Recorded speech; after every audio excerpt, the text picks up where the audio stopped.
अर्थालंकारों का निरूपण। अग्निदेव कहते हैं, वशिष्ठ, अर्थों का अलंकरण अर्थालंकार कहा जाता है। उसके बिना शब्द सौंदर्य भी मन को आकर्षित नहीं करता है। अर्थालंकार से हीन सरस्वती विधवा के समान शोभाहीन है। अर्थालंकार के 8 भेद माने गए हैं: स्वरूप, सादृश्य, उत्प्रेक्षा, अतिशय, विभावना, विरोध, हेतु और सम। पदार्थों के स्वभाव को स्वरूप कहते हैं। उसके 2 भेद बतलाए गए हैं: निज एवं आगंतुक। सांसिद्धिक को निज तथा नैमित्तिक को आगंतुक कहा जाता है। धर्म की समानता को सादृश्य कहते हैं। वो भी उपमा रूपक सहोक्ति तथा अर्थांतर न्यास के भेद से 4 प्रकार का होता है। जिसमें भेद और सामान्य धर्म के साथ उपमान एवं उपमेय की सत्ता हो, उसे उपमा कहते हैं। क्योंकि यत्किंचित विविक्षित सारूप्य का आश्रय लेकर ही लोक यात्रा प्रवर्तित होती है। प्रतियोगी उपमान के समस्त और असमस्त होने से उपमा 2 प्रकार की मानी गई है: सस्मासा एवं असमासा। घ, इव, श्याम इत्यादि पदों में समास के कारण वाचक शब्द के लुप्त होने से सस्मासा उपमा कही गई है। इससे भिन्न प्रकार की उपमा असमासा है। कहीं उपमादुतक, इवादि पद, कहीं उपमेय और कहीं दोनों के विरह से सस्मासा उपमा के 3 भेद होते हैं। इसी प्रकार असमासा उपमा के भी 3 भेद हैं। विशेषण से युक्त होने पर उपमा के 18 भेद होते हैं, जिसमें साधारण धर्म का कथन या ज्ञान होता है। उपमा के उस भेद विशेष को धर्म या वस्तु की प्रधानता के कारण धर्मोपमा एवं वस्तुपमा कहा जाता है। जिसमें उपमान और उपमेय की प्रसिद्धि के अनुसार परस्पर तुल्य उपमा दी जाती है, वो परस्परोपमा होती है। प्रसिद्धि के विपरीत उपमान और उपमेय की विषमता में जब उपमा दी जाती है, तब वो विपरीतोपमा कहलाती है। उपमा जहां एक वस्तु से ही उपमा देकर अन्य उपमानों का व्यापर्तन निराकरण किया जाता है, वहां नियमोपमा होती है। यदि उपमेय के गुणादि धर्म की अन्य उपमानों में भी अनुवृत्ति हो, तो उसे अनियमोपमा कहते हैं। एक से भिन्न धर्मों के बाहुल्य का कीर्तन होने से समुच्चयोपमा होती है। जहां अनेक धर्मों की समानता होने पर भी उपमान से उपमेय की विलक्षणता विवक्षित हो और इसके कारण जो अतिरिक्तत्व का कथन होता है, उसे व्यक्तिरेकोपमा कहते हैं। जहां बहुसंख्यक सदृश उपमानों द्वारा उपमा दी जाए, उसे बहुपमा माना गया है। यदि उनमें से प्रत्येक उपमान भिन्न भिन्न साधारण धर्मों से युक्त हो, तो उसे मालोपमा कहा जाता है। उपमेय को उपमान का विकार बतलाकर तुलना की जाए तो विक्रियोपमा होती है। यदि कवि उपमान में किसी ऐसे वैशिष्ट का जो तीनों लोकों में असंभव हो आरोप करके उसके द्वारा उपमा देता है, तो वो अद्युत्तोपमा कही जाती है। उपमान को आरोपित करके उसके अभिन्न रूप से जो उपमेय का कीर्तन होता है और उससे जो भ्रम होने का वर्णन किया जाता है, उसे मोहोपमा कहा जाता है। 2 धर्मियों में से किसी एक का यथार्थ निश्चय न होने से संशयोपमा तथा पहले संशय होकर फिर निश्चय होने से निश्चयोपमा होती है। जहां वाक्यार्थ को उपमान बनाकर उससे ही वाक्यार्थ की उपमा दी जाए, उसको व्याकार्थोपमा कहते हैं। ये उपमा अपने उपमान की दृष्टि से 2 प्रकार की होती है: साधारणी और अतिशायनी। जो एक का उपमेय है, वही दूसरे का उपमान हो, अर्थात दोनों एक दूसरे के उपमान उपमेय कहे गए हों, तो उसे अन्योनोपमा कहते हैं। इस प्रकार यदि उत्तरोत्तर क्रम चलता जाए तो उसको गमनोपमा कहा जाता है। इसके सिवा उपमा के और भी 5 भेद होते हैं: प्रशस्त, निंदा, कल्पिता, सदृशी एवं किंचित सदृशी।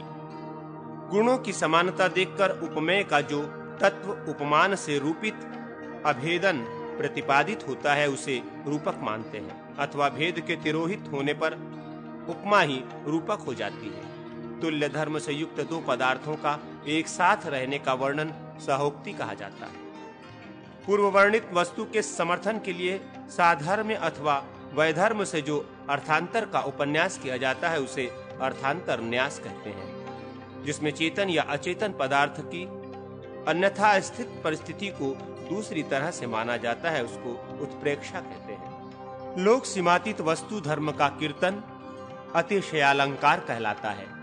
ये संभव और असंभव के भेद से दो प्रकार का माना जाता है, जिसमें वैशिष्ट दर्शन के लिए गुण, जाति एवं क्रियादि की विकलता का प्रदर्शन, अनपेक्षता का प्रकाशन हो, उसको विशेषोक्ति कहा जाता है। जिसमें प्रसिद्ध हेतु की व्यावृत्ति पूर्वक अर्थात उसका अभाव दिखाते हुए अन्य किसी कारण की उद्भावना की जाए अथवा स्वाभाविकता स्वीकार की जाए, अर्थात बिना किसी कारण के स्वाभाविक रूप से कार्य की उत्पत्ति मानी जाए, उसे विभावना कहते हैं।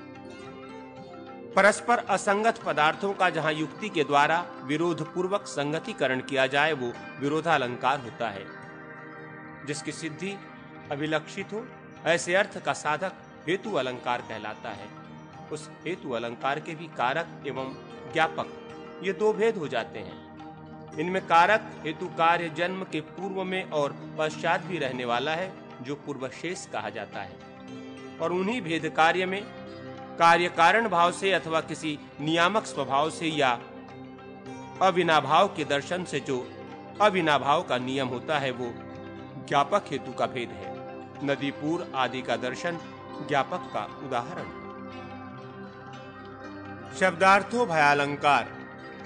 अग्निदेव कहते हैं वशिष्ठ, शब्दार्थालंकार शब्द और अर्थ दोनों को समान रूप से अलंकृत करता है। जैसे एक ही अंग में धारण किया हुआ हार कामिनी के कंठ एवं कुछ मंडल की कांति को बढ़ा देता है। शब्दार्थालंकार के 6 भेद काव्य उपलब्ध होते हैं: प्रशस्ति, कांति, औचित्य, संक्षेप, यावर्थता तथा अभिव्यक्ति।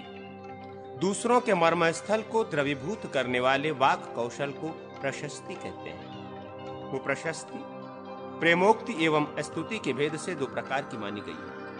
प्रेमोक्ति और स्तुति के पर्यायवाचक शब्द क्रमशः प्रयोक्ति एवं गुण कीर्तन है। वाच्य वाचक की सर्वसम्मत एवं रुचिकर संगति को कांति कहते हैं। यदि ओज एवं माधुर्य युक्त संदर्भ में वस्तु के अनुसार रीति एवं वृत्ति के अनुसार रस का प्रयोग हो तो औचित्य का प्रादुर्भाव होता है। अल्पसंख्यक शब्दों से अर्थ बाहुल्य का संग्रह, संक्षेप तथा शब्द एवं वस्तु का अन्यूनाधिक यावदर्था कहा जाता है। अर्थ प्राकट्य को अभिव्यक्त करते हुए उसके दो भेद हैं, श्रुति और आक्षेप। शब्द के द्वारा अपने अर्थ का उद्घाटन श्रुति कहा जाता है। श्रुति के दो भेद हैं, नैमित्तिकी और पारिभाषिकी। संकेत की परिभाषा कहते हैं, परिभाषा के संबंध में वो परिभाषिकी है। पारिभाषिकी को मुख्या और नैमित्तिकी को औपचारिकी कहते हैं।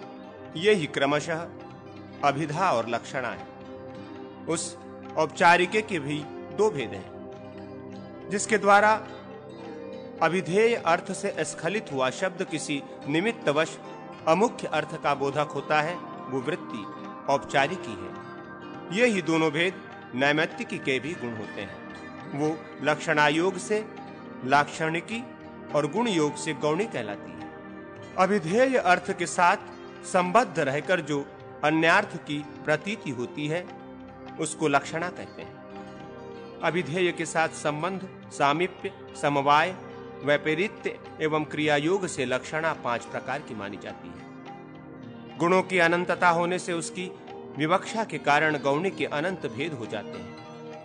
लोक सीमा के पालन में तत्पर कवि द्वारा जब अप्रस्तुत वस्तु के धर्म प्रस्तुत वस्तु पर सम्यक रूप से आहित आरोपित किए जाते हैं तब उसे समाधि कहते हैं। जिसके द्वारा श्रुति से अनुपलब्ध अर्थ चैतन्य युक्त होकर भाषित होता है वो आक्षेप कहा जाता है। इसको ध्वनि भी माना गया है क्योंकि वो ध्वनि से ही व्यक्त होता है। इसमें ध्वनि के आश्रय से शब्द और अर्थ के द्वारा स्वतः संकलित अर्थ ही व्यंजित होता है।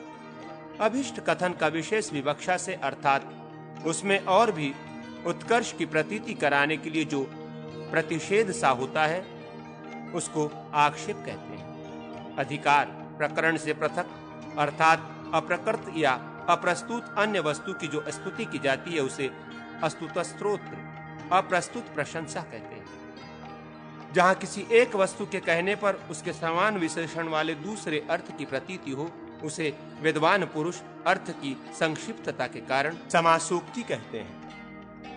वास्तविक पदार्थ का अपलाप या निषेध करके किसी अन्य पदार्थ को सूचित करना अपहर्ति है। जो अभिधेय दूसरे प्रकार से कहा जाता है अर्थात सीधे न कहकर प्रकारांतर से घुमा फिराकर प्रस्तुत किया जाता है उसको पर्यायोक्ति कहते हैं।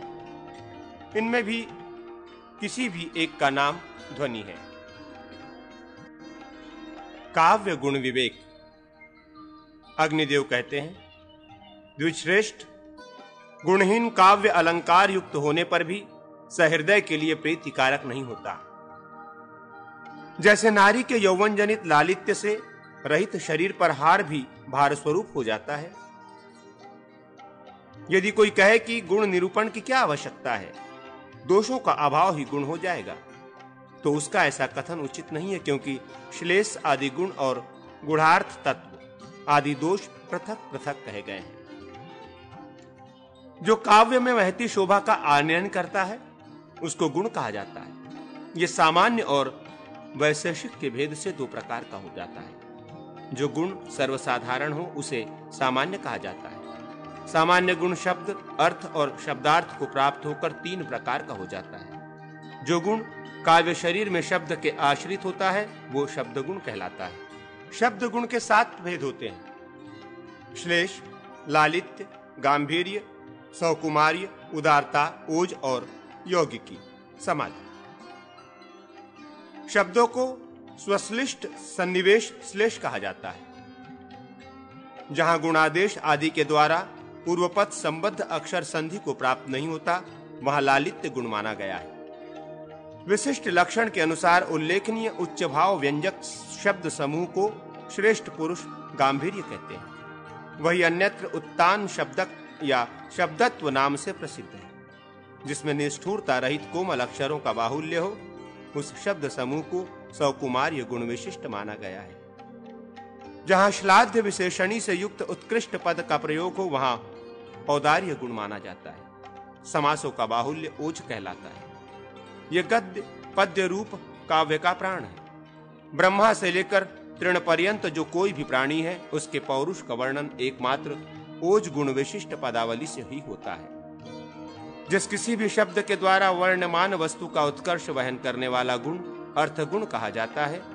अर्थगुण के 6 भेद प्रकाशित होते हैं: माधुर्य, संविधान, कोमलता, उदारता, प्रौढ़ी एवं सामायिकता। क्रोध और ईर्ष्या में भी आकार की गंभीरता तथा धैर्य धारण को माधुर्य कहते हैं। अपेक्षित कार्य की सिद्धि के लिए उद्योग संविधान माना गया है। जो कठिनता आदि दोषों से रहित है तथा सन्निवेश विशेष का तिरस्कार करके मृदु रूप से ही भाषित होता है वो गुण कोमलता के नाम से प्रसिद्ध है। जिसमें स्थूल लक्ष्य तत्व की प्रवृत्ति का लक्षण लक्षित होता है, आशय अत्यंत सुंदर रूप में प्रकट होता है, वो उदारता नामक गुण है। इच्छित अर्थ के प्रति निर्वाह का उपादन करने वाली हेतु गर्भिणी युक्तियों को प्रौढ़ी कहते हैं। स्वतंत्र या परतंत्र कार्य के बाह्य एवं आंतरिक संयोग से अर्थ की जो व्युत्पत्ति होती है उसको सामायिकता कहते हैं। जो शब्द एवं अर्थ दोनों ही उपकृत करता है वो उभय गुण शब्दार्थ गुण कहलाता है। साहित्य शास्त्रियों ने इसका विस्तार 6 भेदों में किया है: प्रसाद, सौभाग्य, यथासंख्य, प्रशस्तता, पाक और राग। सुप्रसिद्ध अर्थ से समन्वित पदों का सन्निवेश प्रसाद कहा जाता है। जिसके उक्त होने पर कोई गुण उत्कर्ष को प्राप्त हुआ प्रतीत होता है, विद्वान उसको सौभाग्य या औदार्य बतलाते हैं। तुल्य वस्तु का क्रमशः कथन यथासंख्य माना जाता है। समय अनुसार वर्णीय दारुण वस्तु का भी अदारुण शब्द से वर्णन प्राशस्त कहलाता है। किसी पदार्थ की उच्च परिणति को पाक कहते हैं। मृतिका पाक एवं नारी के लांबू पाक के भेद से पाक 2 प्रकार का होता है। आदि और अंत में भी जहां सौरस्य हो वो मृतिका पाक है।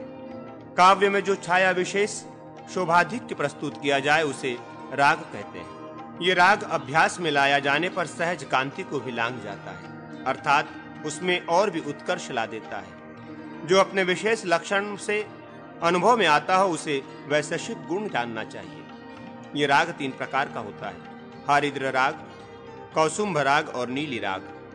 यहाँ तक सामान्य गुण का विवेचन हुआ। अब वैशेषिक का परिचय देते हैं। वैशेषिक उसको जानना चाहिए जो स्वलक्षण गोचर हो, अनन्य साधारण हो। काव्य दोष विवेक।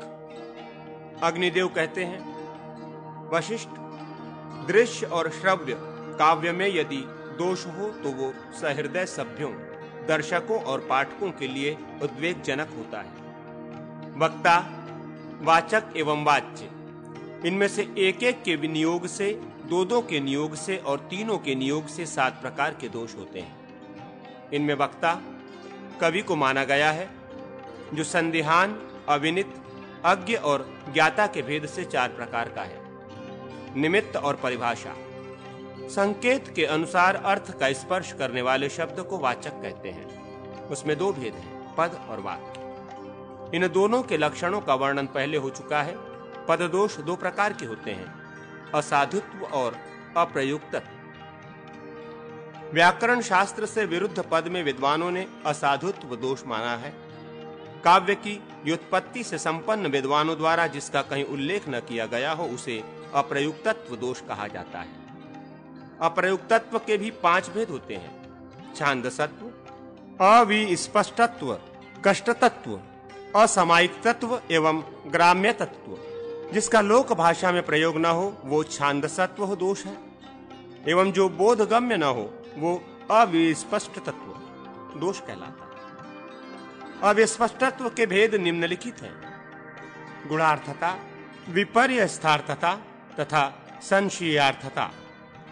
जहां अर्थ का क्लेश पूर्वक ग्रहण हो वहां गुणार्थता दोष होता है। जो विविक्षार्थ से भिन्न शब्दार्थ के ज्ञान से दूषित हो उसे विपर्यस्थार्थता कहते हैं। अन्यार्थत्व एवं असमर्थत्व, ये 2 दोष भी विपर्यस्थार्थता का ही अनुगमन करते हैं। जिसमें अर्थ संदिग्ध होता है उसको संशयार्थता कहते हैं। यह सहृदय के लिए उद्वेग कारक न होने पर दोष नहीं माना जाता। सुखपूर्वक उच्चारण न होना कष्टत्व दोष माना जाता है। जो रचना समय कविजन निर्धारित मर्यादा से च्युत हो उसमें असामायिकता मानी जाती है। उस असामायिकता को मुनिजन नेया कहते हैं। जिसमें निकृष्ट एवं दूषित अर्थ की प्रतीति होती है उसमें ग्राम्यता दोष होता है। निंदनीय ग्रामार्थ के कथन से, उसके स्मरण से तथा उसके वाचक पद के साथ समानता होने से ग्राम्य दोष 3 प्रकार का है। अर्थ दोष साधारण और प्रातिस्वितक के भेद से 2 प्रकार का होता है। जो दोष अनेकवर्ती होता है उसको साधारण माना गया है। क्रियाभ्रंश, कारक भ्रंश, विसंधि, पुनरक्तता एवं व्यस्त संबंधता के भेद से साधारण दोष 5 प्रकार के होते हैं। क्रियाहीनता को क्रियाभ्रंश, कर्ता आदि कारक के अभाव को कारक भ्रंश एवं संधि दोष को विसंधि कहते हैं। विसंधि दोष 2 प्रकार का होता है: संधि का अभाव एवं विरुद्ध संधि। विरुद्ध पदार्थांतर की प्रतीति होने से विरुद्ध संधि को कष्टकर माना गया है। बार बार कथन को पुनरुक्तत्व दोष कहते हैं। वो भी 2 प्रकार का होता है: अर्थावृत्ति एवं पदावृत्ति। अर्थावृत्ति 2 प्रकार की होती है। काव्य में प्रयुक्त अभिष्ट या विवक्षित शब्द के द्वारा एवं शब्दानंतर के द्वारा पदावृत्ति में अर्थ की आवृत्ति नहीं होती। पदमात्र की ही आवृत्ति होती है। जहां व्यवधान से भलीभांति संबंध हो वहां व्यस्त संबंधता दोष होता है। संबंधानंतर की प्रतीति से, संबंधानंतर जन्य होने से तथा इन दोनों के अभाव में भी अंतर व्यवधान से व्यस्त संबंधता के 3 भेद हो जाते हैं। बीच में पद अथवा वाक्य से व्यवधान होने के कारण उक्त भेदों में से प्रत्येक के 2-2 भेद और होते हैं। पद और वाक्य में अर्थ और अर्थमान के भेद से वाच्यार्थ के 2 भेद होते हैं। पदगतवाच्य, व्युत्पादित और व्युत्पाद्य के भेद से 2 प्रकार का माना जाता है। यदि हेतु अभिष्ट सिद्धि में व्याघातकारी हो तो ये उसका दोष माना गया है। ये हेतु दोष 11 प्रकार का होता है। असमर्थत्व, असिद्धित्व, विरुद्धत्व, अनेकांतिकता, सत्प्रतिपक्षत्व, कालातीतत्व, संकर पक्ष में अभाव, सपक्ष में अभाव, विपक्ष में अस्तित्व और 11वां निरर्थत्व। वो इष्ट व्याघातकारित्व दोष काव्य और नाटकों में तथा सहृदय सभासदों में, श्रोताओं, दर्शकों और पाठकों में मार्मिक पीड़ा उत्पन्न करने वाला है। निरर्थक दोष दुष्कर चित्रबंधादि काव्य में दूषित नहीं माना जाता। पूर्वोक्त गुणार्थत्व दोष दुष्कर चित्रबंध में विद्वानों के लिए दुखप्रद नहीं प्रतीत होता। ग्राम्यत्व यदि लोक और शास्त्र दोनों में प्रसिद्ध हो तो उद्वेग कारक नहीं जान पड़ता। क्रियाभंश में यदि क्रिया का अध्याहार करके उसका संबंध जोड़ा जा सके तो वो दोष नहीं रह जाता।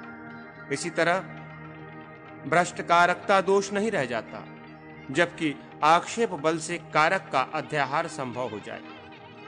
जहां प्रगृह संज्ञा होने के कारण प्रकृति भाव प्राप्त हो वहां विसंधित्व दोष नहीं माना गया है। जहां संधि देने पर उच्चारण में कठिनाई आ जाए वैसे दुर्वाच्य स्थलों में विसंध्यत्व दोष कारक नहीं है। अनुप्रास अलंकार की योजना में पदों की आवृत्ति तथा व्यस्त संबंधता शुभ है, अर्थात दोष न होकर गुण है। अर्थ संग्रह में अर्थावृत्ति दोष कारक नहीं होती, वो युत्क्रम, क्रमोल्लंघन आदि दोषों से विलिप्त नहीं होती। उपमान और उपमेय में भी विभक्ति, संज्ञा, लिंग और वचन का भेद होने पर भी वो तब तक दोष कारक नहीं माना जाता जब तक कि बुद्धिमान पुरुषों को उससे उद्वेग का अनुभव नहीं होता। उद्वेग जनकता ही दूषकता का बीजक है। वो न हो तो माने गए दोष भी दोषकारक नहीं समझे जाते। अनेक की एक से और बहुतों की बहुतों से दी गई उपमा शुभ मानी गई है, अर्थात यदि सहृदयों को उद्वेग न हो तो लिंग वचनादि के भेद होने पर भी दोष नहीं मानना चाहिए। कवि जनों का परंपरानुमोदित सदाचार समय कहा जाता है, जिसके द्वारा समस्त सिद्धांतवादी निर्बाध संचरण करते हैं तथा जिसके ऊपर कुछ ही सिद्धांतवादी चल पाते हैं। इस पक्षद्वय के कारण सामान्य समय दो भेदों में विभक्त हो जाता है। यह मतभेद किसी को तो सिद्धांत का आश्रय लेने से और किसी को भ्रांति से होता है। किसी मुनि के सिद्धांत का आधार तर्क होता है और किसी के मत का आलंबन क्षणिक विज्ञानवाद। किसी का यह मत है कि पंचभूतों के संघात से शरीर में चेतनता आ जाती है। कोई स्वतः प्रकाश ज्ञान को ही चैतन्य रूप मानते हैं। कोई प्रज्ञात स्थूलतावादी है और कोई शब्दानेकांतवादी। शैव, वैष्णव, शाक्त तथा सौर सिद्धांतों को मानने वालों का विचार है कि इस जगत का कारण ब्रह्म है, परंतु सांख्यवादी प्रधान तत्व प्रकृति को ही दृश्य जगत का कारण मानते हैं। इसी वाणी लोक में विचरते हुए विचारक जो एक दूसरे के प्रति विपर्यस्त दृष्टि रखते हुए परस्पर युक्तियों द्वारा एक दूसरे को बांधते हैं, उनका वो भिन्न भिन्न मत या मार्ग ही विशिष्ट समय कहा गया है। ये विशिष्ट समय असत के परिग्रह तथा सत के परित्याग के कारण दो भेदों में विभक्त होता है। जो प्रत्यक्ष आदि प्रमाणों से बाधित हो उस मत को असत मानते हैं। कवियों को वो मत ग्रहण करना चाहिए जहां ज्ञान का प्रकाश हो। जो अर्थ क्रियाकारी हो वही परमार्थ सत्य है। अज्ञान और ज्ञान से परे जो एकमात्र ब्रह्म है वही परमार्थ सत्य जानने योग्य है। वही सृष्टि, पाताल और संहार का हेतुभूत विष्णु है। वही शब्द और अलंकार रूप है। वही अपरा और परा विद्या है। उसी को जानकर मनुष्य संसार बंधन से मुक्त होता है। एकाक्षर कोश। अग्निदेव कहते हैं, अब मैं तुम्हें एकाक्षराभिधान का मात्रकाओं के नाम एवं मंत्र बतलाता हूं, सुनो। अ नाम है भगवान विष्णु का। अनिषेध अर्थ में भी आता है। आ ब्रह्मा जी का बोध कराता है। वाक्य प्रयोग में भी उसका प्रयोग होता है। सीमा अर्थ में आ अव्यय पद है। क्रोध और पीड़ा अर्थ में भी उसका प्रयोग किया जाता है। ई काम अर्थ में प्रयुक्त होता है। ई रति और लक्ष्मी के अर्थ में आता है। उ शिव का वाचक है। उ रक्षक आदि अर्थों में प्रयुक्त होता है। रि शब्द का बोधक है। रिल अदिति के अर्थ में प्रयुक्त होता है। रो ये दोनों अक्षर दीति एवं कुमार कार्तिकेय के बोधक हैं। एक अर्थ है देवी, ए योगिनी का वाचक है, ओ ब्रह्मा जी का और औ महादेव जी का बोध कराने वाला है। अम का प्रयोग काम अर्थ में होता है। अह प्रशस्त श्रेष्ठ का वाचक है। क ब्रह्मा आदि के अर्थ में आता है। कु कुत्सित निंदित अर्थ में प्रयुक्त होता है। हम ये पद शून्य इंद्रिय और मुख का वाचक है। ग अक्षर यदि पुल्लिंग में हो तो गंधर्व गणेश तथा गायक का वाचक होता है। नपुंसक लिंग में ग गीत अर्थ में प्रयुक्त होता है। घ घंटा तथा करधनी के अग्रभाग के अर्थ में आता है। ताड़न अर्थ में भी घ आता है। अंग अक्षर विषय स्पृहा तथा भैरव का वाचक है। च दुर्जन तथा निर्मल अर्थ में प्रयुक्त होता है। छ का अर्थ छेदन है। जी विजय के अर्थ में आता है। ज पद गीत का वाचक है। झ का अर्थ प्रशस्त, इया का बल तथा ट का गायन है। ठ का अर्थ चंद्रमंडल, शून्य, शिव तथा उद्बंधन है। ड अक्षर रुद्र ध्वनि एवं त्रास के अर्थ में आता है। ढक्का और उसकी आवाज के अर्थ में ढड़ो प्रयोग होता है। णो निष्कर्ष एवं निश्चय के अर्थ में आता है। त का अर्थ है तस्कर, चोर और सुअर की पूंछ।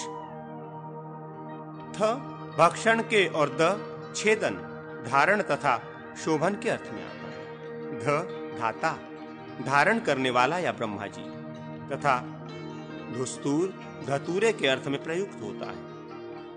न का अर्थ समूह और सुगत बुद्ध है। प उपवन का और पुह झंझावत का बोधक है। फू फूंकने तथा निष्फल होने के अर्थ में आता है। बी पक्षी तथा भ ताराओं का बोधक है। मां का अर्थ है लक्ष्मी, मान और माता। य योग, याता, यात्री अथवा दयादीन तथा एरिण नामक वृक्ष के अर्थ में आता है। र का अर्थ है अग्नि, बल और इंद्र। ल का विधाता, व का विश्लेषण, वियोग या विलगाव और वरुण तथा श का अर्थ शयन एवं सुख है। श का अर्थ श्रेष्ठ, स का परोक्ष, सा का लक्ष्मी, स का बाल, ह का धारण तथा रुद्र और श का क्षेत्र, अक्षर नृसिंह, हरि, क्षेत्र तथा पालक है। एकाक्षर मंत्र देवता रूप होता है। वो भोग और मोक्ष देने वाला है। शौ हयशीर से नमः ये सब विद्याओं को देने वाला मंत्र है। अकार आदि 9 अक्षर भी मात्र हैं। उन्हें उत्तम मात्र का मंत्र कहते हैं। इन मंत्रों को एक कमल के दल में स्थापित करके इनकी पूजा करें। इनमें 9 दुर्गाओं की भी पूजा की जाती है। भगवती, कात्यायनी, कौशिकी, चंडिका, प्रचंडा, सुरनायिका, उग्रा, पार्वती तथा दुर्गा का पूजन करना चाहिए। ओम चांडिकाय विद्महे भगवते धीमहि तन्नो दुर्गा प्रचोदयात् ये दुर्गा मंत्र है। षडंग आदि के क्रम से पूजन करना उचित है। अजिता, अपराजिता, जया, विजया, कात्यायनी, भद्रकाली, मंगला, सिद्धि, रेवती, सिद्ध आदि, वटुक तथा एक पाद, भीमरूप, हेतुक, कापालिक का पूजन करें। मध्य भाग में 9 दिक्पालों की पूजा करनी चाहिए। मंत्रार्थ की सिद्धि के लिए ह्रीं दुर्गे रक्षिणी स्वाहा इस मंत्र का जप करें। गौरी की पूजा करें। धर्म आदि का, स्कंद आदि का तथा शक्तियों का यजन करें। प्रज्ञा, ज्ञान क्रिया, वाचा, वागीशी, ज्वालिनी, वामा, ज्येष्ठा, रौद्रा, गौरी, हिंग तथा पुरस्सरा देवी। निं सं मां गौरी रुद्रयिते स्वाहा इस मंत्र से महागौरी का तथा ज्ञान शक्ति, क्रिया शक्ति, सुभगा, ललिता, कामिनी, काममाला और इंद्रादि शक्तियों का पूजन भी एकाक्षर मंत्रों से होता है। गणेश पूजन के लिए ओम गम स्वाहा ये मूल मंत्र है अथवा गम गणपते नमः से भी उनकी पूजा होती है। रक्त, शुक्ल, दंत, नेत्र, परशु और मोदक ये षटंग कहा गया है। गंधोलकाय नमः ये क्रमशः गंध आदि निवेदन करें। गज महागणपति तथा मलहोक भी पूजने के योग्य हैं। इन मंत्रों के आदि में क आदि एकाक्षर बीज मंत्र लगाएं और अंत में नमः एवं स्वाहा शब्द का प्रयोग करें। फिर इन्हीं मंत्रों द्वारा तिलों से होम आदि करके मंत्रार्थ भूत देवता का पूजन करें, अथवा द्विरेफ, द्विर्मुख एवं द्वयक्ष आदि पृथक पृथक मंत्र हो सकते हैं। अब कुमार कार्तिकेय जी ने कात्यायन को जिसका उपदेश किया था वो व्याकरण बतलाऊंगा। व्याकरण सार। स्कंद बोले, कात्यायन, अब मैं बोध के लिए तथा बालकों को व्याकरण का ज्ञान कराने के लिए सिद्ध शब्द रूप सारभूत व्याकरण का वर्णन करता हूं। सुनो। पहले प्रत्याहार आदि संज्ञाएं बतलाई जाती हैं जिसका व्याकरण शास्त्रीय प्रक्रिया में व्यवहार होता है। अ, इ, उ, अण, ऋलक, एओंग, एऔच, हैवरट, लण, यमंगणम, झमई, षडढश, जबगड़दश, खफ छठ था च ट था तव, कपय, शस्सर, हल। ये माहेश्वर सूत्र एवं अक्षर समानमयाय कहलाते हैं। इनसे अण आदि प्रत्याहार बनते हैं। उपदेशावस्था में अंतिम हल तथा अनुशासिक अच की इत संज्ञा होती है। अंतिम इत संज्ञक वर्ण के साथ ग्रहित होने वाला आदि वर्ण उन दोनों के मध्यवर्ती अक्षरों का तथा अपना भी ग्रहण कराने वाला होता है। इसी को प्रत्याहार कहते हैं। जैसा कि निम्नांकित उदाहरण से स्पष्ट होता है। अण, एंग, अट, यय अथवा यई। छव, झश, भश, अक, इक, उक, अण, इण, यण, ये तीनों पर णकार अर्थात लण सूत्र के णकार से बनते हैं। अम, यम, उंगम, अच, इच, एच, एच, अय, मय, झय, खय, जश, झर, खर, चर, यर, शर, अश, हश, वश, झश, अल, हलु, वलु, रलु, झलु, शलु, ये सभी प्रत्याहार हैं। संधि के सिद्ध रूप कुमार कार्तिकेय कहते हैं। कात्यायन, अब सिद्ध संधि का वर्णन करूंगा। पहले स्वर संधि बतलाई जाती है। दंडाग्रम, साय गता, दधिदम, नदिहते, मधुदकम, पितृशभ, लकार, तवेदम, सकलोदकम, अर्धोचुयम, तवल्लकार, सैषा, सेन्द्री, तवोदनम, खट्टवाधोय भवत् इत्येवं व्यसुधीह, वस्वलंकृतम, पत्रोर्थपवनम, दात्री, नायकः, लावकः, नयः, तईह, तईह इत्यादि। तेजस्त्र, योहात्र, जलेह कजम, जहां संधि न होकर प्रकृति रूप ही रह जाता है इसे प्रकृति भाव कहते हैं। इसके उदाहरण नो, अहो, एहि, अवेहि, ई इंद्रकम, उ उत्तिष्ठ, कवि ऐतौ, वायु ऐतौ, वने इमे, अमी एते, यज्ञभूते एहि, देव इमनयः। अब व्यंजन संधि का वर्णन करूंगा। वांगयतः, अजेक मात्रकः, षडेते, तदीमे, अबादि, वांगनीति, षण्मुखः, वांगमनसम इत्यादि। वाग्भावादि, वाक्षलक्षणम, तच्छरीरकम, तल्लनाति, तच्चरेत, कुड़ंगडास्ते, रगणीय, भवांशरन, भगवांशशात्रः, भनवाष्टिका, भनवाष्टकः, भनवास्तीर्थम, भनवास्थतेत्याह, भवान्लिखा, भवाञ्जय, भवाच्छते, भवान्यशेते, भवान्यशेते, भवाण्डिनः, संभर्ता, त्वयंगरियशति इत्यादि। इसके बाद की पदावलियों में विसर्ग संधि जाननी चाहिए। कश्यन्धात्, कश्चरेत, कष्टः, कष्टः, कः, स्थः, कश्लेत, क खनेत, क करोति, क पठेत, क फलेत, क श्वशूर, क श्वशूर, कसस्वरः, कः स्वरः, कः फलेत, कः शयिता, कोयत्र योधः, क उत्तमः देवायते,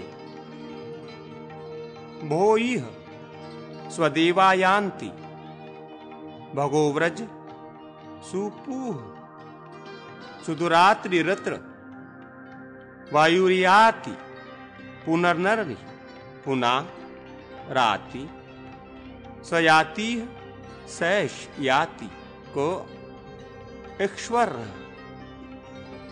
ज्योति रूपम, तवच्छत्रम मलेच्छ घी, छिद्रमान नाच्छिद्यत।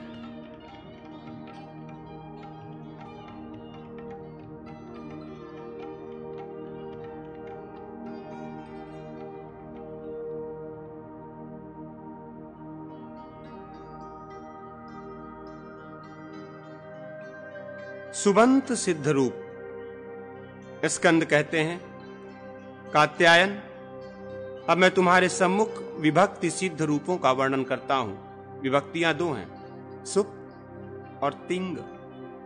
सुप विभक्तियां 7 हैं, सु औ जस, ये प्रथमा विभक्ति है।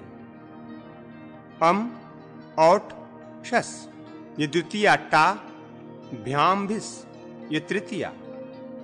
डेंग भ्याम भेस, ये चतुर्थी।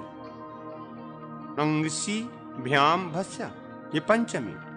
अंस ओस आम, ये षष्ठी तथा डिंग ओस सुप, ये सप्तमी विभक्ति है। ये 7 विभक्तियां प्रातिपदिक संज्ञा वाले शब्दों से परे प्रयुक्त होती हैं। प्रातिपदिक 2 प्रकार का होता है, अंजत और हलंत। इनमें से प्रत्येक पुल्लिंग, स्त्रीलिंग और नपुंसक लिंग के भेद से 3-3 प्रकार का होता है।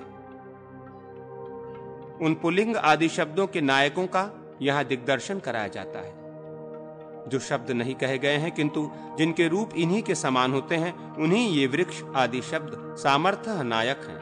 वृक्ष शब्द पेड़ का वाचक है, ये अकारांत पुल्लिंग है। इसके 7 विभक्तियों में तथा संबोधन में एक वचन, द्विवचन और बहुवचन के भेद से कुल मिलाकर 24 रूप होते हैं। उन सब को यहां उद्धृत किया जाता है।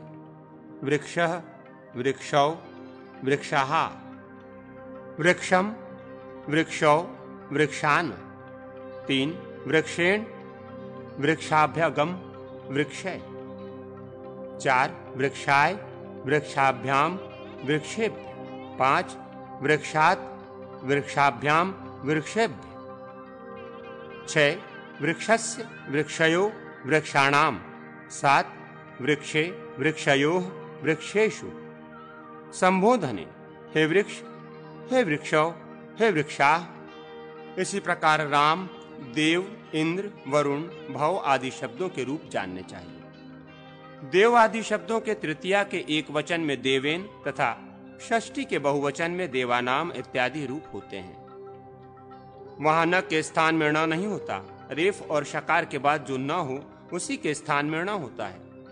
अकारांत शब्दों में जो सर्वनाम है उसके रूपों में कुछ भिन्नता होती है। उस भिन्नता का परिचय देने के लिए सर्वनाम का प्रथम या नायक जो सर्व शब्द है उसके रूप यहाँ दिए जाते हैं। उसी तरह अन्य सर्वनामों के भी रूप होंगे, यथा 1 सर्वः, सर्वौ, सर्वेः। 2 सर्वं, सर्वौ, सर्वान्। 3 सर्वेण, सर्वाभ्याम, सर्वैः। 4 सर्वस्मै, सर्वाभ्याम, सर्वेभ्यः। 5 सर्वस्मात्, सर्वाभ्याम, सर्वेभ्यः। 6 सर्वस्य, सर्वयोः, सर्वेषाम्। 7 सर्वस्मिन्, सर्वयोः, सर्वेषु। संबोधन में हे सर्व, हे सर्वो, हे सर्वे। यहाँ रेखांकित रूपों पर दृष्टिपात कीजिए। साधारण अकारांत शब्दों की अपेक्षा सर्वनाम शब्दों के रूपों में भिन्नता के 5 ही स्थल हैं। इसके बाद पूर्व शब्द आता है। ये सर्वनाम होने पर भी अन्य सर्वनामों से कुछ विलक्षण रूप रखता है। पूर्व, पर, अवर, दक्षिण, उत्तर, अपर, अधर। ये व्यवस्था और असंज्ञा में सर्वनाम है। स्व तथा अंतर शब्द भी अर्थ विशेष में ही सर्वनाम है, अतः उससे भिन्न अर्थ में वे असर्वनामवत रूप धारण करते हैं। प्रथमा के बहुवचन में तथा पंचमी सप्तमी के एक वचन में पूर्वादि शब्दों के रूप सर्वनामवत होते हैं, किंतु विकल्प से। अतः पक्षांतर में उनके असर्वनामवत रूप भी होते हैं, जैसे पूर्व पूर्वाह, परे पराह इत्यादि। पूर्वस्मात्, पूर्वातः, पूर्वस्मिन्, पूर्वे इत्यादि। प्रथम, द्वितीय तथा तृतीय ये शब्द सर्वनाम नहीं है, तथापि प्रथम शब्द के प्रथम बहुवचन में प्रथमे प्रथमाः ये रूप होता है। चरम आदि शब्दों के लिए भी यही बात है। द्वितीय तथा तृतीय शब्द चतुर्थी, पंचमी तथा सप्तमी के लिए एक वचन में विकल्प रूप से सर्वनामवत रूप धारण करते हैं, यथा द्वितीयस्मै द्वितीयाय, तृतीयस्मै तृतीयाय इत्यादि शेष रूप वृक्षवत होते हैं। अब अकारांत शब्द का एक रूप उपस्थित करते हैं। खड्गपाह, खड्गम पातीति खड्गपाह, अर्थात खड्ग रक्षक। इसका रूप यूं समझना चाहिए। खड्गपाह, खड्गपौ, खड्गपाह। 2 खड्गपामम, खड्गपौ, खड्गपः। 3 खड्गपाह, खड्गपाभ्याम, खड्गपाभि। 4 खड्गपे, खड्गपाभ्याम, खड्गपाभ्यम। 5 खड्गपः, खड्गपाभ्याम, खड्गपात्। 6 खड्गपः, खड्गको, खड्गपापम। 7 खड्गपी, खड्गपोह, खड्गपासु। संबोधन: हे खड्गपाह, हे खड्गपौ, हे खड्गपाह। इसी तरह विश्वाप, विश्वपालक, गोपा, गोरक्षक, किलालपा, जल पीने वाला, शंखमा, शंख बजाने वाला आदि शब्दों के रूप होंगे।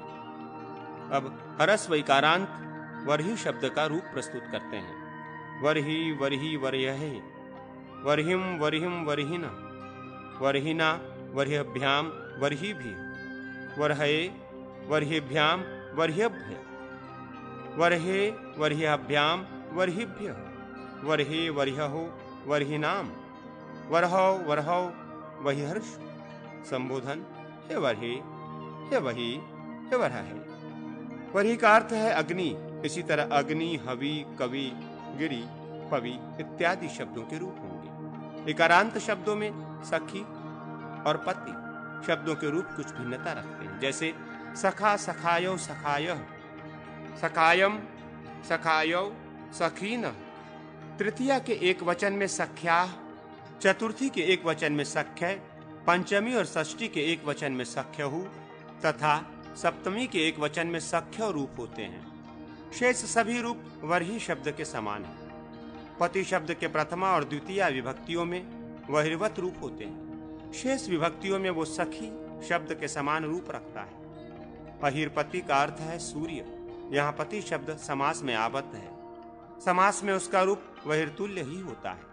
अब उकारांत शब्द का रूप प्रस्तुत करते हैं। पहले पुल्लिंग पटु शब्द के रूप दिए जाते हैं। पटु का अर्थ है कुशल, निपुण। पटुः, पटु, पटवः, पटुम, पटु, पटून, पटुना, पटुभ्याम, पटुभि, पटवे, पटुभ्याम, पटुभ्य, पटोः, पटुभ्याम, पटुभ्य, पटोः, पटोः, पटूनाम, पटौ, पटोवः, पटशु। संबोधन: हे पटो, हे पटु, हे पटवः। इसी तरह भानु, शंभु, विष्णु आदि शब्दों के रूप जानने चाहिए। दीर्घ इकारांत ग्रामणी शब्द है। इसका अर्थ है गांव का मुखिया। इसका रूप इस प्रकार है: ग्रामणीः, ग्रामण्यो, ग्रामण्यः। 2 ग्रामणीम, ग्रामण्यो, ग्रामण्यन्य। 3 ग्रामण्या, ग्रामणीनभ्याम, ग्रामणीभिः। 4 ग्रामणे, ग्रामणभ्याम, ग्रामीणभ्यः। ग्रामण्य, ग्रामण्यो बहुवचन, ग्रामण्याम, ग्रामण्याम, ग्रामीणेषु। इस तरह प्रधि आदि शब्दों के रूप जानने चाहिए। दीर्घ उकारांत दुम्भु शब्द है। इसका अर्थ है राजा। वज्र, सूर्य, सर्प और चक्र। इसका रूप द्रुम्भ्यु, द्रुम्भ्यो, द्रुम्भम्भम इत्यादि। खलपु खलिहान या भूमि को शुद्ध स्वच्छ रखने वाला। इसके रूप खलपु, खलप्पौ, खलप्पः इत्यादि। मित्रभू, मित्र से उत्पन्न। इसका रूप है मित्रभू, मित्रभुवौ, मित्रभुवः इत्यादि। स्वभू का अर्थ है स्वयंभू, स्वतः प्रकट होने वाला। इसके रूप स्वभू, स्वभुवौ, स्वभुवः इत्यादि है। सुश्री का अर्थ है सुंदर, शोभा से संपन्न। इसके रूप है सुश्री, सुश्रियो, सुश्रियः इत्यादि। सुधी का अर्थ है उत्तम बुद्धि से युक्त विद्वान। इसके रूप है सुधीय, सुधियो, सुधियः इत्यादि। अब ऋकारांत पुल्लिंग पितृ तथा भातृ शब्दों के रूप दिए जाते हैं। पिता का अर्थ है बाप और भ्राता का अर्थ है भाई। पितृ शब्द के सब रूप इस प्रकार हैं। पिता, पितरौ, पितरः, पितरम, पितरौ, पितृन्, पित्रा, पितरभ्याम, पितृभ्यः, पितरे, पितरभ्याम, पितृभ्यः। पितुः, पित्रो, पितॄणाम, पितरि, पित्रो, पितृषु। संबोधन हे पितः, हे पितरो, हे पितरः। इसी तरह भात्र और जामात्र शब्दों के भी रूप होते हैं। नरो शब्द नर का वाचक है। इसके रूप ना, नरौ, नरः इत्यादि पितृ शब्दवत होते हैं। केवल षष्ठी के बहुवचन में दो रूप होते हैं। नृणाम, नृणाम। कृत्र शब्द का अर्थ है करने वाला। यह त्रिजंत शब्द है। इसके दो विभक्तियों में रूप इस प्रकार है। कर्ता, कर्तारौ, कर्तारः, कर्तारम, कर्तारौ, कर्तनः। शेष पितृ शब्द की भांति क्रोष्टु शब्द सियार का वाचक है। क्रोष्टु विकल्प से क्रोष्ट्र शब्द रूप में प्रयुक्त होता है। उस दशा में इसका रूप कर्त शब्द की भांति होता है। क्रोष्टु के रूप में ही यदि इसके रूप लिए जाएं तो पटु शब्द लेने चाहिए। नृप शब्द नाती का वाचक है। इसके रूप कर्तृ शब्द की भांति होते हैं। सुरय शब्द का अर्थ उत्तम, धनवान है। रय शब्द का अर्थ है धन। ये एकारांत पुल्लिंग है। इन दोनों के रूप एक से होते हैं। सुराह, सुरायो, सुरायः, सुरायाम, सुरायो, सुरायः, सुराया, सुराभ्याम, सुराभिः इत्यादि। रय, राह, रायो, रायः इत्यादि हलादि विभक्तियों में रय की जगह रा हो जाता है। ओकारांत गो शब्द पर विचार कीजिए। गो का अर्थ है बैल। इसके रूप गौ, गावौ, गावः, गाम, गावौ, गाह इत्यादि है। औकारांत पुल्लिंग ध्यौकार। आकाश और ग्लो का अर्थ है चंद्रमा। इनके रूप ध्यौ, ध्याओ, धावः इत्यादि। ग्लौ, ग्लावौ, ग्लावः इत्यादि। ये पुल्लिंग में स्वरांत नायक शब्द बताए गए। अब हलंत पुल्लिंग शब्दों का परिचय कराया जाता है। सुवाक श्रेष्ठ वक्ता, सुत्वक सुंदर त्वचा वाला, प्रशत जलबिंदु, सम्राट चक्रवर्ती नरेश, जन्मभाग जन्म ग्रहण करने वाला, सुराट श्रेष्ठ राजा, अयम यह मरुत वायु, भवन होता हुआ, दिव्यन क्रीड़ा करता हुआ, भवान आप, मघवान इंद्र, पिबन पीता हुआ, भगवान समग्र ऐश्वर्य से संपन्न, अधवान पापयुक्त, अरवा अश्व, वहिर्मान अग्नियुक्त, सर्वविद सर्वज्ञ, सुप्रत भलीभांति पालन करने वाला, सुसीमा उत्तम सीमा वाला, कुंडी कुंडधारी शिव, राजा अश्वा कुत्ता, युवा तरुण, मघवा इंद्र, उषा सूर्य, सुकर्मा उत्तम कर्म करने वाला, यज्वा यज्ञकर्ता, सुवर्मा उत्तम कवचधारी, सुधर्मा उत्तम धर्म वाला, अयर्मा सूर्य, वृत्रहा इंद्र, पंथा मार्ग, कुककुप स्वच्छ दिशा वाला समय, अष्ट आठ, पंच पांच, प्रशान पूर्णतः शांत, सुत्वा प्रांग प्राच्यो प्रांच्य तथा प्रत्यंग इत्यादि। सुधव शोभन आकाश वाला काल, सुभ्राट विशेष शोभाशाली, सुदुप सुंदर नगरी वाला देश, चंद्रमा सुबचा, श्रेयान विद्वान, उष्णा शुक्राचार्य, पेचीवान पूर्व काल में जिसने पाचन किया, अणंगवान गाड़ी खींचने वाला बैल, गोधुक गाय को दूहने वाला, मित्रधुक, मित्रद्रोही, विवेक शून्य तथा लिट चाटने वाला, ये सभी हलंत पुल्लिंग के नायक, आदर्श या प्रमुख शब्द हैं। अब स्त्रीलिंग में नायक स्वरूप शब्दों को उपस्थित किया जा रहा है। जाया स्त्री, जरा वृद्धावस्था, बाला नूतन अवस्था की स्त्री, एडका भेड़, वृद्धा बूढ़ी, क्षत्रिया क्षत्रिय जाति की स्त्री, बहुराजा जहाँ बहुत से राजा निवास करते हों, वो नगरी, बहुदा अधिक देने वाली, माँ लक्ष्मी अथवा बहुदामा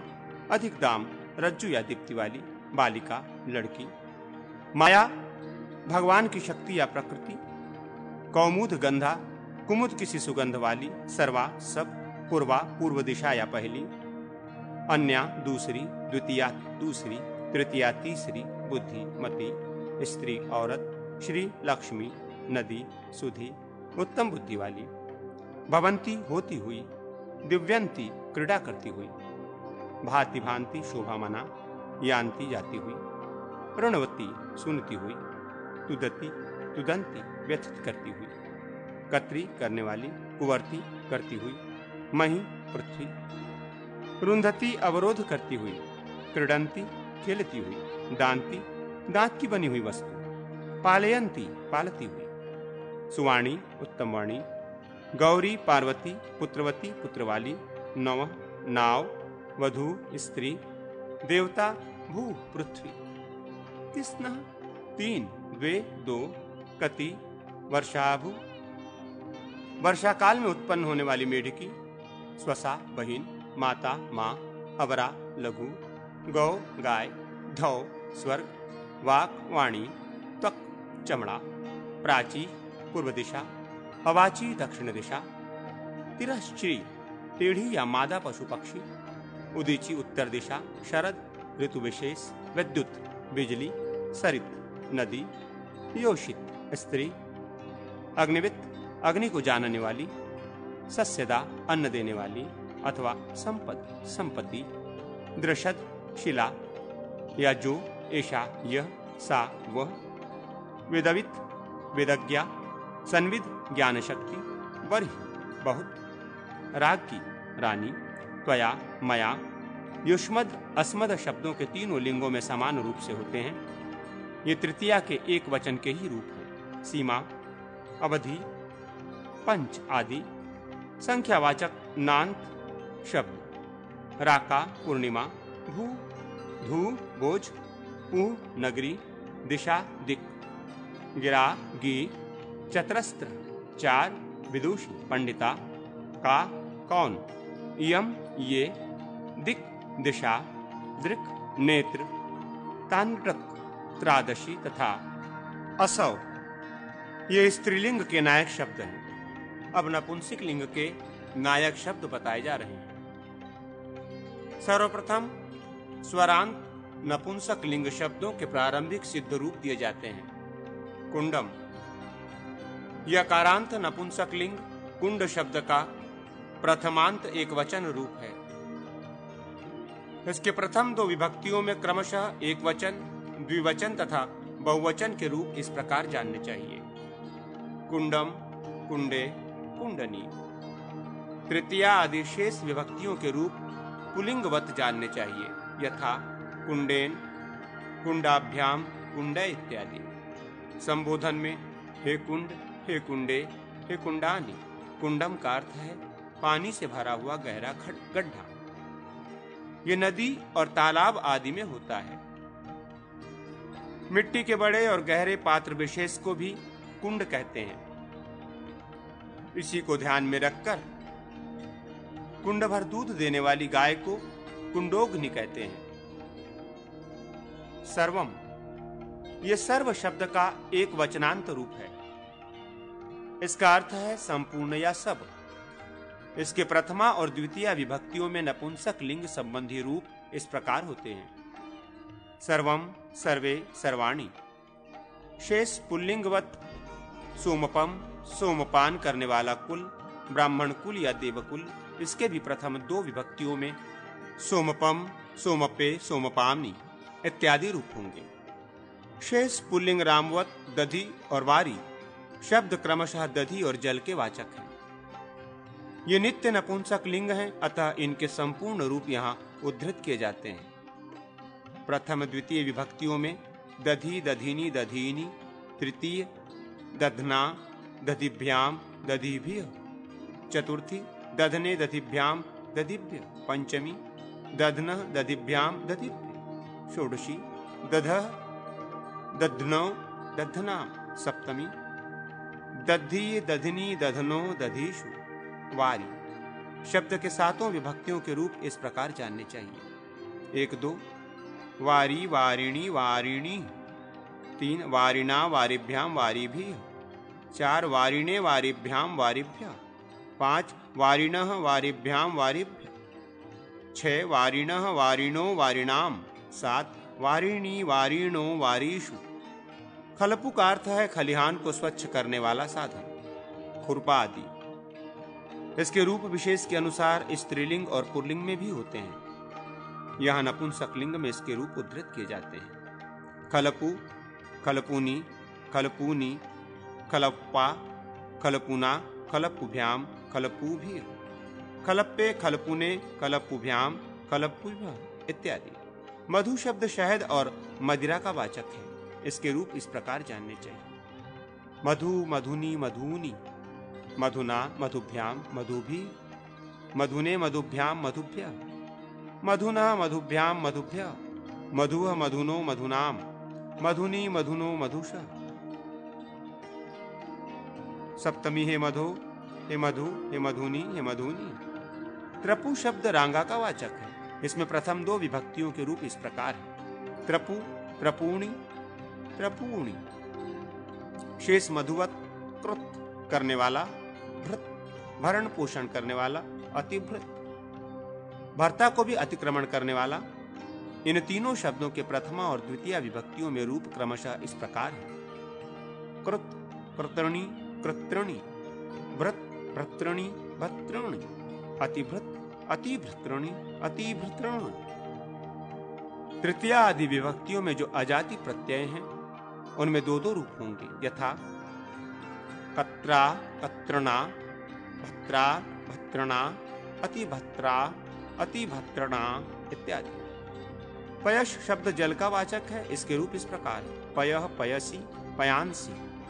तृतीय आदि में पयसा, पयोभ्याम, पयोभी इत्यादि। पूरा शब्द सकारांत अव्यय है। इसका अर्थ है पहले या आगे। अव्यय शब्दों का कोई रूप नहीं चलता, क्योंकि अव्यय का ये लक्षण है।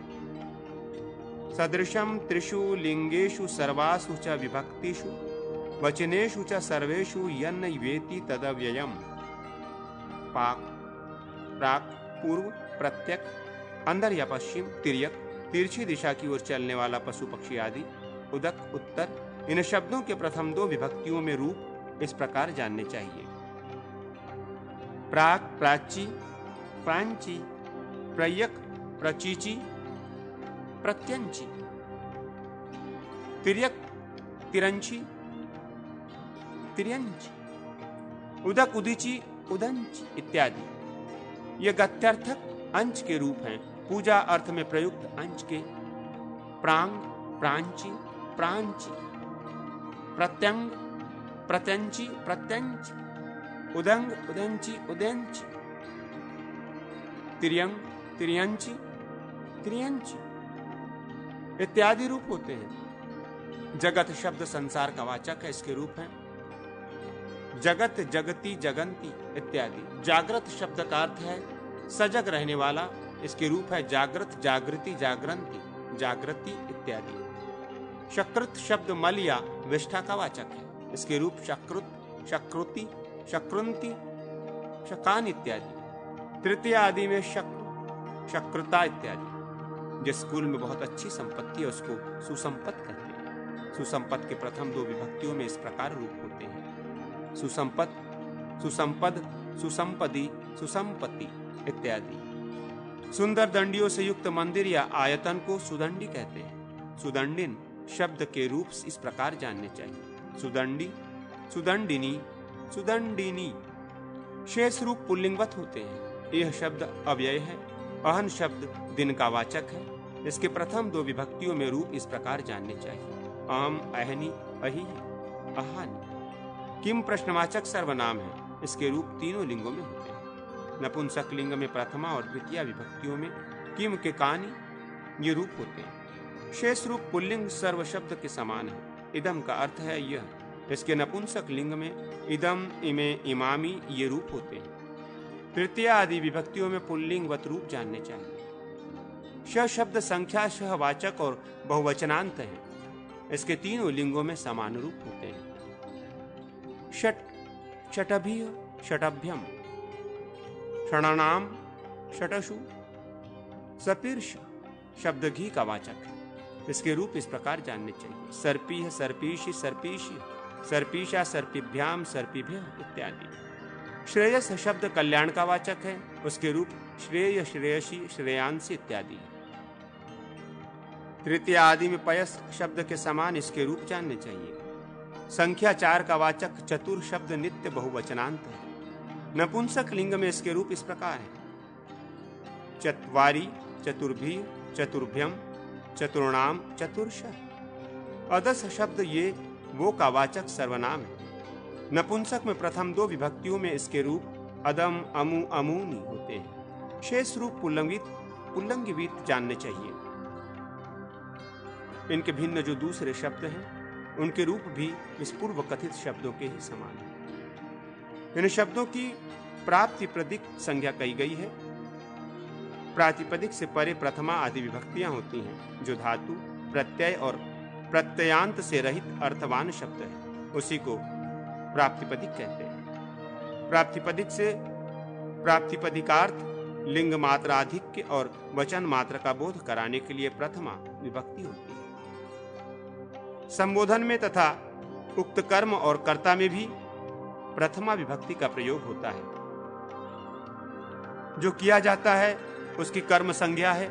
कर्म में द्वितीय विभक्ति होती है। जिसकी सहायता से कर्म किया जाता है उसको करण कहते हैं तथा जो कार्य करता है उसे कर्ता कहते हैं। तिंग, कृत, तद्धित प्रत्ययों और समास से अनुक्त कर्ता में और करण में भी तृतीया विभक्ति होती है। किसी भी कारक के रहते हुए कर्ता में भी तृतीया होती है।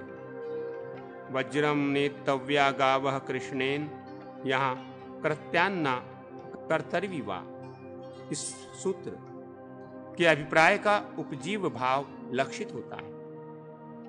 संप्रदान में चतुर्थी विभक्ति होती है। जिसको कुछ देने की इच्छा हो उसे संप्रदान कहा गया है। जिससे कोई पृथक होता हो, जिससे कुछ लेता या ग्रहण करता हो तथा जिससे भय की प्राप्ति होती हो उसकी अपादान संज्ञा होती है। अपादान में पंचमी विभक्ति होती है।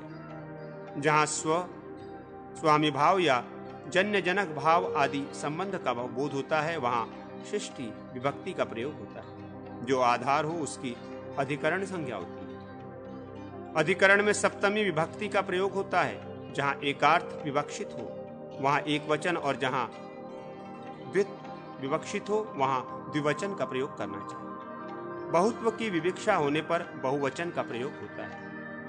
अब शब्दों के सिद्ध रूप बताता हूं। वृक्ष, सूर्य, अम्बवाह, अर्कः, हे रवे, हे द्विजातय। विप्रो, विप्र, धन, प्र, द्वि। गजान, गज, धन, द्वि, बहु। महेंद्रेण, महेंद्र, धन, त्रीणि, एक। यमाभ्याम, यम, धन, त्र, द्वि। अनिलय, अनिल, धन, त्र, बहु। कृतम, कृत नपुंसक लिंग प्रथमा एक वचन। रामाय, राम, धन, च, एकः। मुनिवर्याभ्याम, मुनिवर्य, चतः, द्वि। केभ्य, किम, धन, च, बहु। धर्मात्, धर्म, धन, प, एक। हरौ, हरि, धन, सप्तम, एक। रति, रति, धन, प्र, एक। शराभ्याम, शर, धन, पंच, द्वि। पुस्तकेभ्य, पुस्तकम, पंचम, बहु। अर्थस्य, अर्थ, षष्टि, एक। ईश्वर्यो, ईश्वर, धन, षष्टि, द्वि। गति, गति, धन, प्र, एक। बालानाम, बाल, षष्टि, बहु। सज्जने, सज्जन, सप्तः, एक। प्रीति, प्रीति, धन, प्र, एक। हंसयो, हंस, सप्तम, द्वि। कमलेषु, कमल सप्तबहु, बालकों की सज्जन में प्रीति होती है और हंस के जोड़े की कमलों में। ये 21वें श्लोक के उत्तरार्ध का वाक्यार्थ है। इसी प्रकार काम, महेश आदि शब्द वृक्ष शब्द के समान जानने चाहिए। सर्वे, विश्वे, इन दोनों का अर्थ है सब। ये प्रथमा विभक्ति के बहुवचनानंतर रूप हैं। सर्वस्मय, सर्वस्मात्, ये सर्व शब्द के क्रमशः चतुर्थी और पंचमी विभक्ति के एक वचनांत रूप हैं। कतरोमत, दो में से कौन अभिमत है? यहाँ कतर शब्द का प्रथमा में एक वचनांत सिद्ध रूप दिया गया है। कतर शब्द सर्वनाम है और सर्व शब्द की भांति उसका रूप चलता है। सर्वेशाम, सर्वः षष्ठी बहु, स्वचंद, स्व शब्द भी सर्वनाम है, अतः इसका रूप भी सर्ववत समझना चाहिए। विश्वस्मिन, विश्वः सप्तः एक, इन शब्दों के शेष रूप सर्व शब्द के समान है। इसी प्रकार उभय, कतर, कतम और अनंतर आदि शब्दों के रूप होते हैं। पूर्वे, पूर्वाह, ये पूर्व शब्द के प्रथमांत बहुवचन रूप हैं। प्रथमांत बहुवचन में पूर्वादि शब्दों को विकल्प से सर्वनाम माना जाता है। सर्वनाम पक्ष में पूर्वे और सर्वनामाभव पक्ष में पूर्वाह रूप की सिद्धि होती है।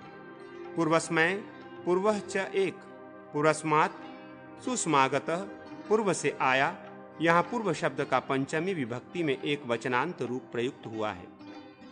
पूर्वे बुद्धिश्च पूर्वस्मिन, पूर्व में बुद्धि, यहाँ पूर्व शब्द का सप्तमी के एक वचन में रूपद्वय प्रयुक्त हुआ है। पूर्व आदि 9 शब्दों से पंचमी और सप्तमी के एक वचन में टसी और इंगी के स्थानों में अस्मात् और अस्मिन आदेश विकल्प से होते हैं। उनके होने पर पूर्वस्मात् और पूर्वस्मिन रूप बनते हैं और न होने पर राम शब्द की भांति पूर्वात और पूर्व रूप होते हैं। शेष रूप सर्ववत जानने चाहिए। इसी प्रकार पर, अवर, दक्षिण, उत्तर, अंतर, अपर, अधर और नेम शब्दों के भी रूप जानने चाहिए। प्रथमे, प्रथमाः, ये प्रथम शब्द के बहुवचनांत रूप हैं। इनके शेष रूप अर्क शब्द के समान जानने चाहिए। इसी तरह चरम शब्द, तयप, प्रत्यांत शब्द तथा अल्प, अर्ध और नेम आदि शब्दों के भी रूप होते हैं। यहाँ अंतर इतना ही है कि चरम और कतिपय आदि शब्दों के शेष प्रथम रूप शब्द के समान होंगे और नेम आदि शब्दों के शेष रूप सर्ववत होंगे। जिसके अंत में तीय लगा है उन द्वितीय और तृतीय शब्दों के चतुर्थी, पंचमी और सप्तमी विभक्तियों में एक वचनांत रूप विकल्प से सर्ववत होते हैं। जैसे चतुर्थी, द्वितीयस्मे, द्वितीयाम, पंचमी, द्वितीयस्मात्, द्वितीयात्, द्वितीयस्मिन्, द्वितीय। इसी प्रकार तृतीय शब्द के भी रूप होंगे। इन दोनों शब्दों के शेष रूप अर्क शब्द के समान होते हैं। अब सोमपा शब्द के सिद्ध रूप क्रमशः दिए जाते हैं। सोमपाः, सोमपौ, सोमपाः, सोमप्पाम्, सोमपौ, सोमपः, सोमपा, सोमप्पाभ्याम, सोमपाभि, सोमपे, सोमप्याभ्याम, सोमपापाभि, सोमप, सोमपाभ्याम, सोमपपाभि, सोमप, सोमपो, सोमपान, सोमपि, सोमपो, सोमपासु। यहाँ ज्ञेयो, व्रज, हृद और कुलम ये पद पादपूर्ति मात्र के लिए दिए गए हैं। यहाँ प्रकृति में इनका कोई उपयोग नहीं। सोमपा शब्द के समान ही किलालपा आदि शब्दों के रूप होंगे। अब कवि, अग्नि, हरि, हरि, सात्यकी, रवि, वही, इन शब्दों के कतिपय सिद्ध रूप उद्धृत किए जाते हैं। कवि, कवि व प्र एक, अग्नि, अग्नि प्र एक, अरय, हरि प्र बहु, हे कवे, कवि संबोधन एक, कविम, कवि द्वि एक, अग्नि, अग्नि द्विवी, हरिन, हरि द्वि बहु, सात्यकी नाम, सात्यकी त्र एक, रविभ्याम, रवि त्रिद्वि, रवि भी, रवि त्र बहु, देहि वरहे ये समागतः, जो आया है उसे वरही अग्नि को समर्पित कर दो। वरहे वहिंच एक, अग्ने, अग्नि षष्ठी एक, अग्नियो, अग्नि षष्ठी द्वितीय, अग्निनाम, अग्नि षष्ठी बहु, कवौ, कवि सप्त एक, कव्यो कवि सप्तम, द्वि कविषु कवि सप्तम। इसी प्रकार सुश्रुति, अभ्रांति, सुकीर्ति तथा सुधृति आदि शब्दों के रूप जानने चाहिए। यहाँ इन सब का प्रथमा का एक वचनांत रूप दिया गया है, यथा सुश्रुति, अभ्रांति, सुकीर्ति, सुधृति। अब सखी शब्द के रूप दिए जाते हैं। सखा, सखायो, सखाय, हे सखे, सतपतिं व्रजम, हे मित्र तुम अच्छे स्वामी के पास जाओ। हे सखे, ये सखी शब्द का संबोधन में एक वचनांत रूप है। सखायम, सखायो, सखीनम, सख्या आगतः, मित्र के साथ आया। सखे दद, मित्र को दो। सख्यु, सखियो, सख्यो, सखीनाम, सख्यो, सख्यो, सखीसु। शेष रूप कवि शब्द के समान जानने चाहिए। पत्या, पति, त्र एक, पत्ते, पतिश्च एक, पत्यु, पति पंच एक, पत्यु, पति षष्ठी एक, पत्यो, पति षष्ठी द्वितीय, पत्यो, पति सप्तम एक। पति शब्द के शेष रूप अग्नि शब्द के समान जानने चाहिए। यदि पति शब्द समास में आबद्ध हो तो उसके संपूर्ण रूप कवि शब्द के समान ही हो। अब द्वि शब्द के पुल्लिंग रूप दिए जाते हैं। ये नित्य द्विवचनांत है। 1 2 द्वौ, 3 4 5, दाभ्याम 6 7 द्वयौ, ये दो संख्या का वाचक है।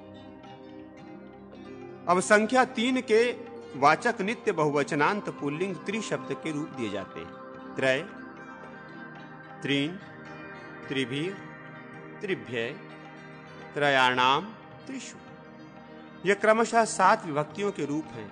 अब कति शब्द के रूप दिए जाते हैं। कति, कति शेष रूप कवि शब्द के समान होते हैं। ये नित्य बहुवचनांत शब्द हैं। अब नेता के अर्थ में प्रयुक्त होने वाले नीह शब्द के रूप उद्धृत किए जाते हैं।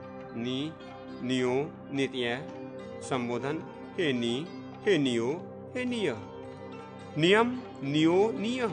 निया, निभ्याम, निभि। निये, निभ्याम, निभ्य। निय, निभ्याम, निभ्य। निय, नियो, नियाम। नी, नियो, निषु। सुश्री, सुश्री धन प्र एक। इसी तरह सुधीय आदि शब्दों के रूप जानने चाहिए। ग्रामणी, पूजिए रध्वरी, गांव का मुखिया श्री हरि का पूजन करे। ग्रामणी शब्द के रूप इस प्रकार है। ग्रामणी, ग्रामण्यो, ग्रामण्य, ग्रामण्यम, ग्रामण्यो, ग्रामण, ग्रामण्या, ग्रामणभ्याम, ग्रामणिभि। ग्रामणे, ग्रामीणभ्याम, ग्रामीण। ग्रामण्य, ग्रामीणाभ्याम, ग्रामीणभ्य। ग्रामण्य, ग्रामण्यो, ग्रामण्याम, ग्रामण्याम, ग्रामण्यो, ग्रामीणेषु। इसी तरह सेनानी आदि शब्दों के रूप जानने चाहिए। शुभु शब्द के रूप शुभु, शुभौ इत्यादि।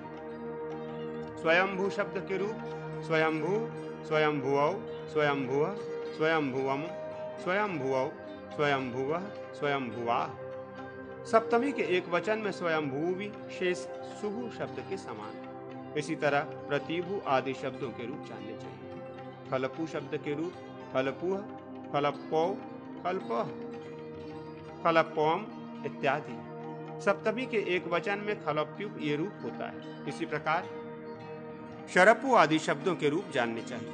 क्रोष्टु शब्द के क्रमशः 5 रूप इस प्रकार होते हैं। क्रोष्टा, क्रोष्टारो, क्रोष्टारः, क्रोष्टारम, क्रोष्टारौ। द्वितीय के बहुवचन में क्रोष्टन ये रूप बनता है। तृतीय आदि के स्वरादि प्रत्ययों में 2 रूप चलते हैं। एक क्रोष्टु शब्द के, दूसरे क्रोष्टु शब्द के। यथा क्रोष्टुना, क्रोष्टा, क्रोष्टवे, क्रोष्ट्रे, क्रोष्टो, क्रोष्टु इत्यादि। षष्ठी के बहुवचन में क्रोष्टुनाम ये एक ही रूप होता है। सप्तमी के एक वचन में क्रोष्टो, क्रोष्ट ये रूप। फलादि विभक्तियों में इसके रूप शंभो आदि शब्दों के समान होते हैं। पितृ शब्द के रूप पिता, पितरौ, पितरः।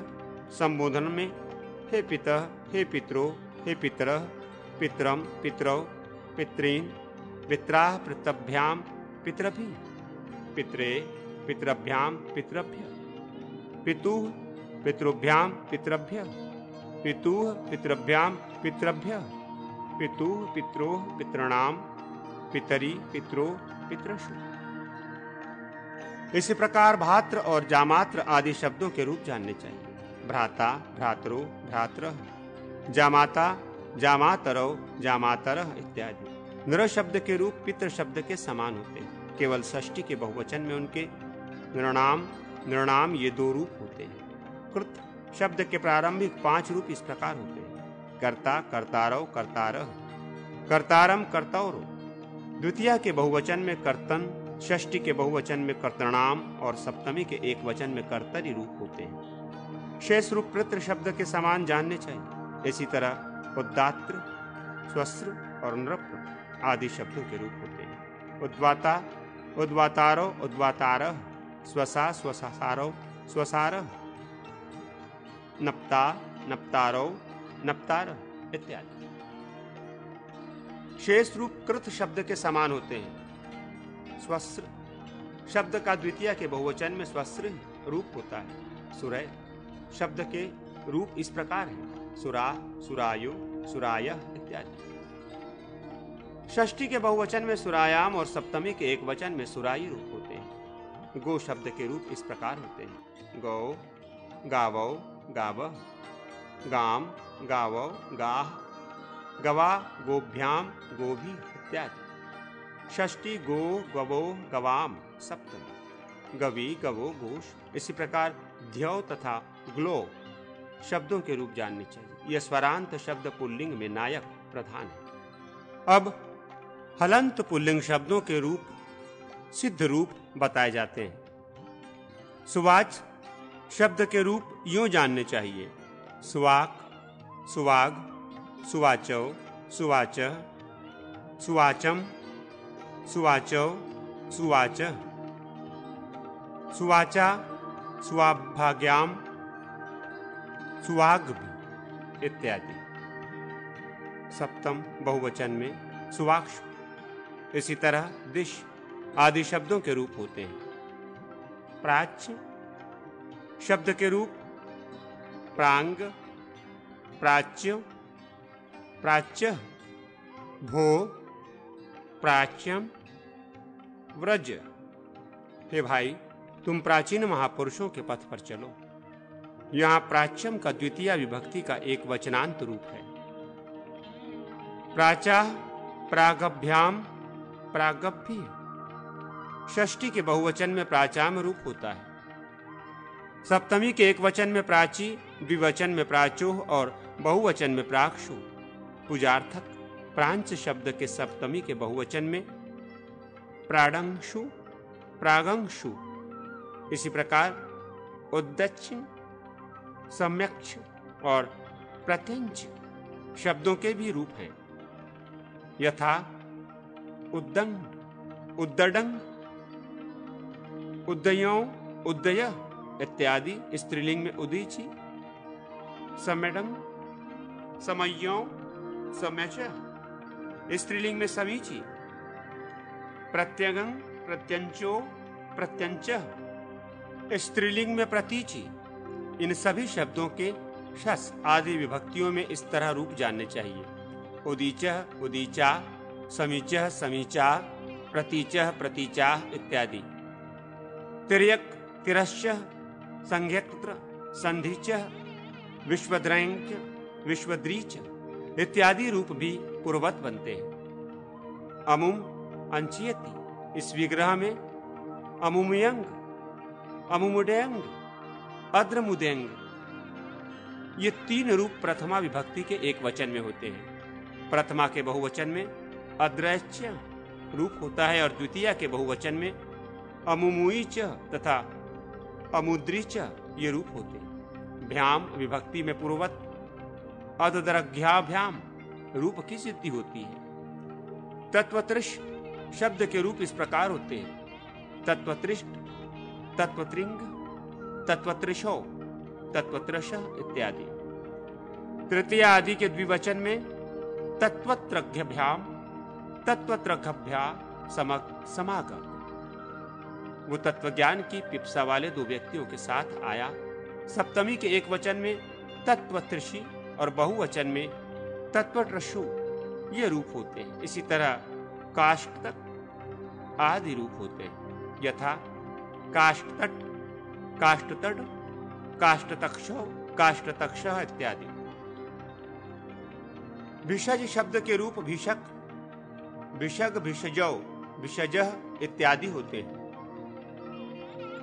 तृतीया के द्विवचन में भिषग्याभाम और सप्तमी के एक वचन में भिषजी रूप होते हैं। इसी प्रकार जन्मभाग आदि भी जानने चाहिए, यथा जन्मभाग, जन्मभाग, जन्मभाजौ, जन्मभाजः इत्यादि।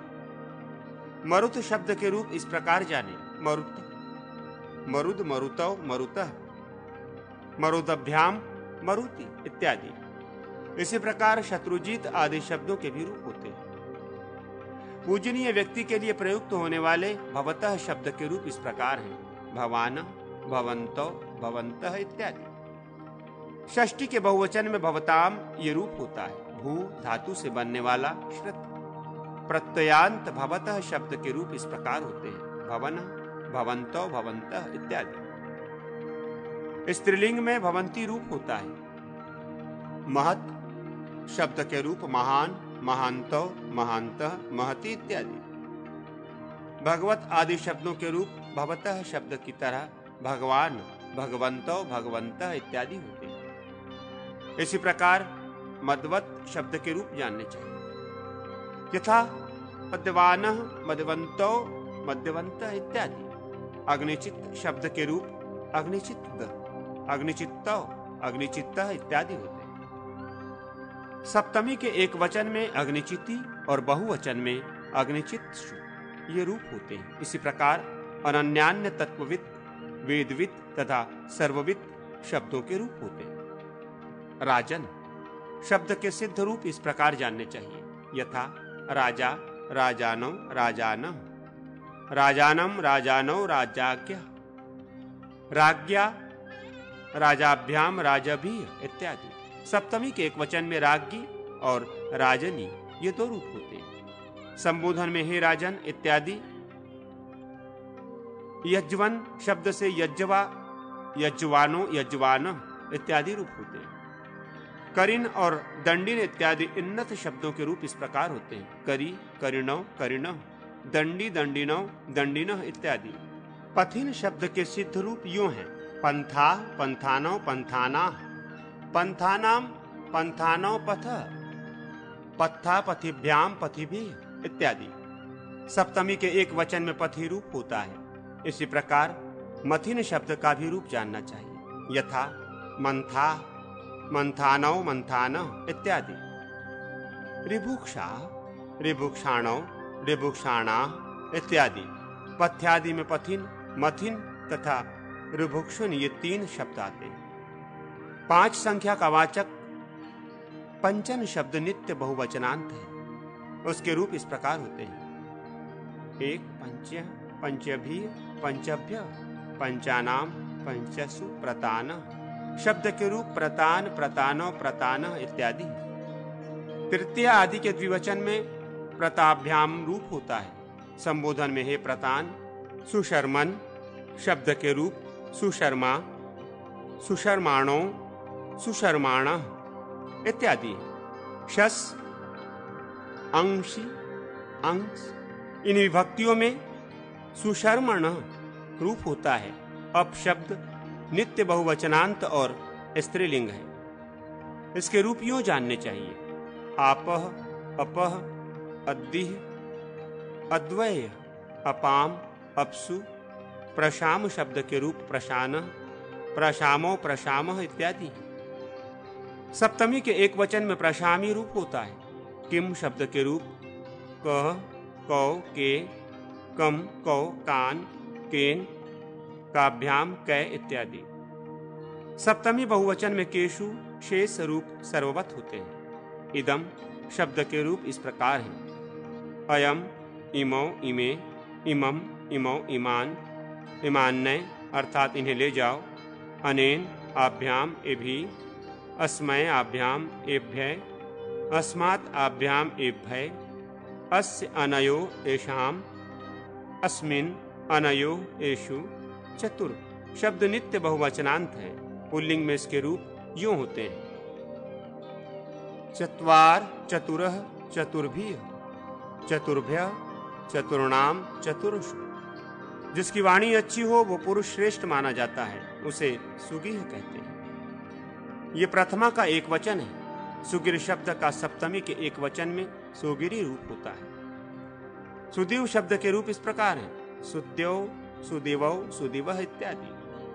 तृतीय आदि के द्विवचन में सुद्युन्नाभ्याम रूप होता है। विष शब्द के रूप विट्विग, विषौ, विषः, विटाभ्याम इत्यादि होते हैं। सप्तमी के बहुवचन में विटशु रूप होता है।